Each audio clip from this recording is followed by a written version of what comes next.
সোমবারের পুজো হচ্ছে আমার ঘরে। এই যে তারা মা, আমার দুই বাবা,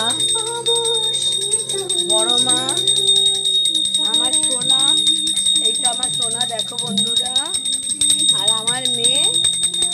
ওনাদের সেবা করছেন, পুজো করছেন, ওনাদেরকে বাবা মা, আমার গোপাল সোনা।